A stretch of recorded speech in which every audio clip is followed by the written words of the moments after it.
Blurbs, and the city of Marietta is winning awards for embracing that. So what are they doing? CBS Atlanta's Ray Arzate has more. When I started at the city 5 years ago, there was no such thing as social media or Facebook, and I never would have imagined that we would have been having this kind of conversation online with the public. Social media is out there everywhere, connecting you to your friends, family, and your city government. We use Facebook on a daily basis to get feedback from the community. We don't want to just push out information. We want to actually make it social. The city of Marietta jumped onto social media in May of 2009, and since then has made friends with the community. Lots of friends. We have about 3,000 fans on Facebook and 1,000 followers on Twitter. And now all their tweets and status updates have won them a Savvy Award, beating out other city governments from around the nation. It's exciting that we're able to do it now and that the public has embraced it. And we realize that, you know, the times are changing, the media landscape is changing, and that people nowadays are consuming information everywhere they go, even on their telephone, their smartphones. The city says they have been overwhelmed by the support from the community, being able to connect to neighbors and friends about their town. We ask questions, we put up polls, we float ideas out there on Facebook and let the community come to us and respond or tell us what they think, so that we really feel that we have our pulse on the community through our social media. Ray Arzate, CBS Atlanta News. That was a great video, and part of the takeaway from that video is that, and some of the examples, is that while the public is engaging in Web 2.0 technologies, we can also be engaged and manage our brand.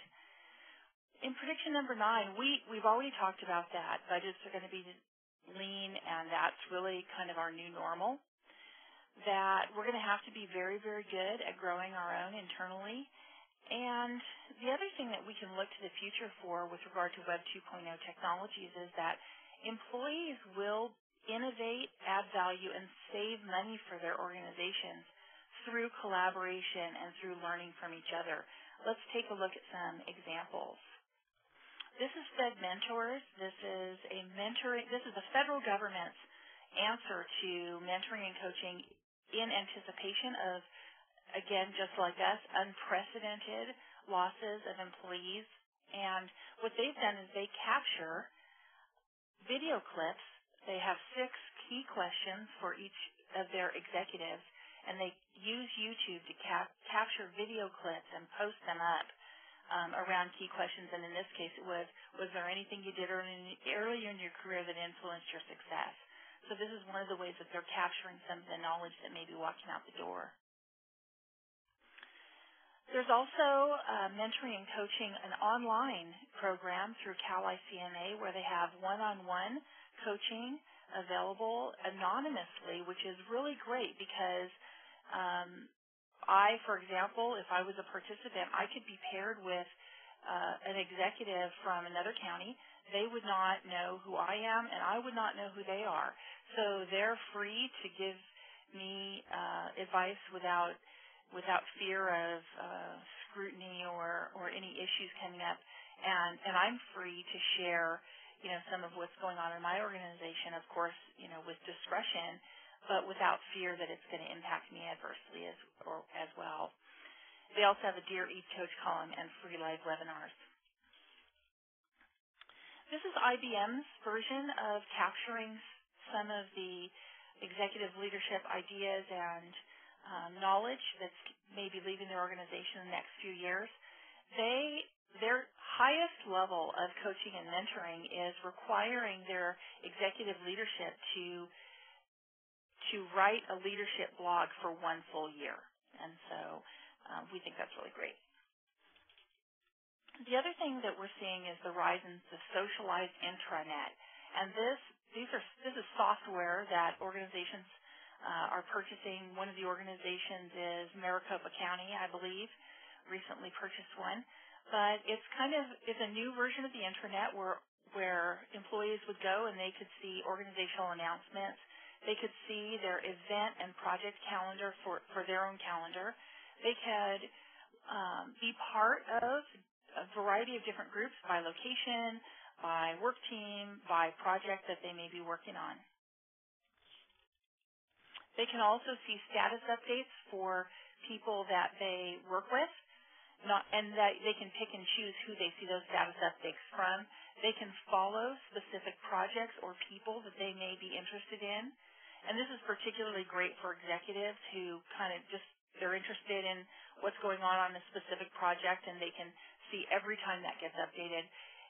Employees can also participate in idea storms, or executives can, put out an idea and ask for feedback on that. Here's an example of that. How do we improve our onboarding process?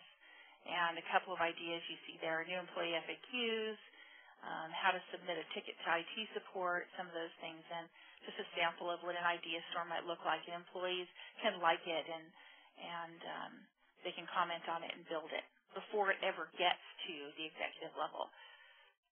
The next one, this is kind of the same thing. It's an idea storm, or it's crowdsourcing. It's the very same term that the Department of Justice is using in Victoria, Australia. And they ask, what ideas do you have to help the Department of Justice achieve our 7 strategic objectives, which are listed elsewhere on the site. But some of the suggestions are a single sign-on for the organization, a justice volunteering program, and an integrated human capital management system. Prediction 10, companies that continue to implement total lockdowns preventing access to Web 2.0 technology will probably have difficulty attracting and retaining top talent. And the common pushbacks that we hear are, it's a fad, it's a waste of time. As we can see, it really isn't, and there's really not much that we can do about it. Or it's way too risky, which it is, and we're going to talk a little bit about that in a minute. Or what we're doing works just fine, and as we've seen, I think that's debatable as well. In fact, 58% of millennials and 52% of Gen Xers say that access to Web 2.0 technologies is an important factor when selecting an employer, yet 54% of CIOs in U.S. companies completely prohibit access to Web 2.0 technologies while at work. Now, I suspect that if this was a poll of just public sector agencies, that number would be quite a bit higher.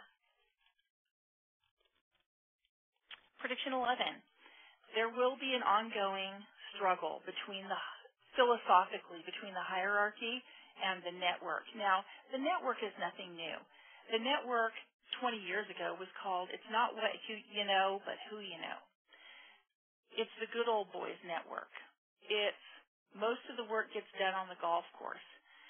In fact, what that really is saying is that it's people working together, and it's the relationships between people that really, and the trust between those people that really creates the innovation and the speed going forward. And there are great things about our hierarchical structure, and there's going to be more pressure from Gen Xers and millennials to have a bit more of a networked kind of a function. So the question is, how can we give up control and still be in command, which I think is the question of the day, and how can we harness the benefits of both, the benefits of both, and I think that this is probably something that's going to require new leadership with the confidence and humility to give up the need to be in control and inspire commitment from folks to accomplish goals. Now, one of the ways of doing that, obviously, is to have a very good strategy about how you're going to be open, what you're going to allow and what you're not going to allow, and some guidance is provided to us through the socialmediagovernance.com site, which lists many, many different samples that you can download and look at around many different organizations, social media governance policies, and resources. We've thrown a lot at you in this session, and I just want to go back to why have we asked you to participate in what is this ongoing discussion of how the economic, demographic, and technological shifts are going to impact Riverside County, and that's really because, as you can see, while each is significant, taken together, they really present a huge challenge for us moving forward. So some of the questions that we're going to talk about when when we have future meetings regarding this are, how do these new realities impact our ability to provide public service now and in the future? What's the future shortage of educated workers going to, how are we going to fill those, and what do existing policies and practices, look like that will either help us or hinder us from being able to do that? What's our relationship with our current employees and constituents, and how do Web 2.0 technologies potentially change that? Because it really puts much more power in the hands of both employees and constituents, as we saw. What are the competencies required for successful future leaders, which may be different for those who are leading Gen Xers and millennials than it was, when we had more boomers and Gen Xers in our workforce? What current and future policy decisions might impact our ability to attract and retain talent?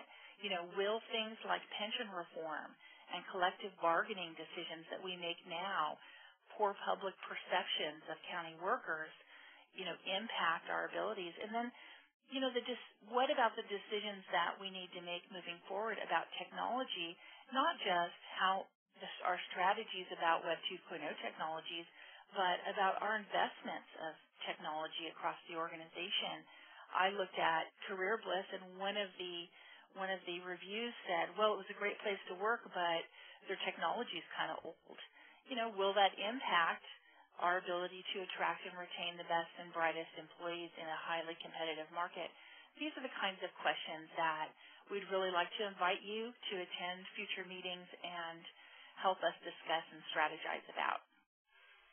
Well, I want to thank you all for coming, and you should be receiving an invitation very shortly. And if you haven't and you would still like to participate in that discussion, please contact me. It's drwalker@rc-hr.com.